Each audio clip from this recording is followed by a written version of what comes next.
events and issues shaping our community. This is Comcast Newsmakers.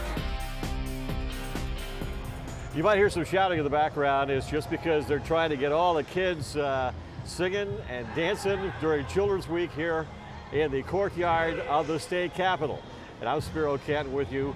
Representative Dwight Bullard from District 118 is our guest up here on the podium, and we thank you very much for joining us. Thank you. You're involved with pre-K through 12 policy and appropriations committees. Yes. So you must have been someone who was earmarked by all these folks behind me here in the last couple of days. Absolutely. This is the reason why I do what I do, yeah, to make sure the children of the state of Florida have a better future than I had myself, which my childhood was phenomenal. I just want to make sure they have the same or better than I do. What's the constant theme you've been hearing from all these child advocates all week long? Education is important. That's what I've been hearing now for the last 2 years, and it resonates still currently. Education, education, education. They feel as though it's the key component to any child's future and to the future of the state of Florida.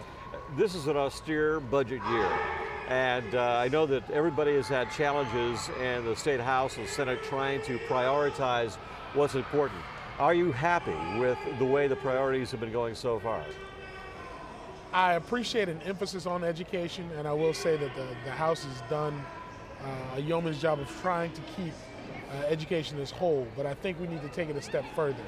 When we look at education reform, we have to be willing to talk with the people that it's going to affect. Make sure teachers, make sure students, make sure the stakeholders in the state of Florida are at the table whenever we're trying to develop anything. We're definitely not a perfect entity, and I think the more input, the better when dealing with an issue like education. What are some of the priorities you looked at the pre-K through 12 policy committee? I look at better funding for VPK programs. You know, as we know, it's a state mandate to have voluntary pre-kindergarten here in the state of Florida. Voters voted for it, and so we want to make sure that that program stays funded, as well as keeping our K-12 education here in the state of Florida whole, healthy, and working for Florida's children. Because of the fact that education and healthcare make up the bulk of the budget, how do you get away from actually making some sort of cuts during a very slow budget year? It's very, very difficult, and there are definitely some cuts, but I think people understand the importance of programs over other programs, and more importantly, on keeping education as sound as possible. And I think what all the stakeholders are saying is that if we know we're going to get cut, if we're all receiving equal cuts, we can sort of work together and coalesce around the major emphasis of education, and that is the children.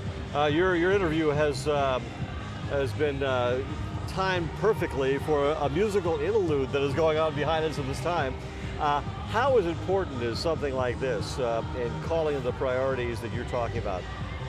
I think Children's Week every year is something that not only needs to happen, but that we as legislators need to pay attention to.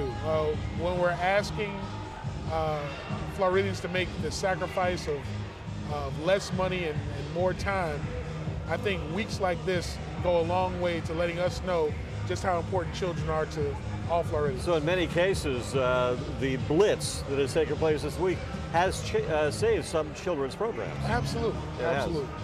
And all these kids out here, I've never seen so many kids. They're everywhere. They are. All right. This hour's Newsmaker has been Representative Dwight Bullard from District 118 in Dade County. We're here in the courtyard of the state capitol for Comcast Newsmakers, having a great time with all the music behind us. Thanks for joining us.